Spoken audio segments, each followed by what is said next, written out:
చిత్తూరు జిల్లా కుప్పం మండలం పరిధిలోని కోసూరు గ్రామ సమీపం అటవీ ప్రాంతంలో వెలిసిన శ్రీ బాలసుబ్రహ్మణ్యం స్వామి ఆలయంలో ఆడి కృతికను అత్యంత వైభవంగా నిర్వహించారు.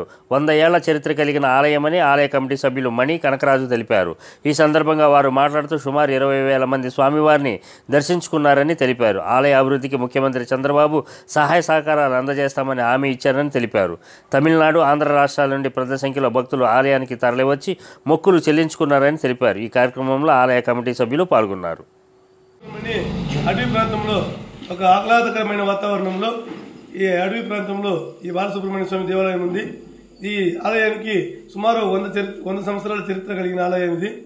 ఇదే విధంగా ఈ కొండ పైన కూడా స్వామివారి యొక్క విగ్రహం ఏర్పాటు చేయడం జరిగింది. ఇక్కడ ఉన్నటువంటి కైలాసగిరి శివుని విగ్రహము, అదేవిధంగా ఆ గృహ లోపల లింగం కూడా ఏర్పాటు చేసి ఎంతో ఆహ్లాదకరమైన వాతావరణంలో ఈ దేవాలయం ఉంది. కావడి చెల్లింపులు అతి వైభవంగా జరిగింది. ఈరోజు చూస్తే ఈ ఆలయానికి 100 సంవత్సరాలు చరిత్ర కలిగిన ఆలయం.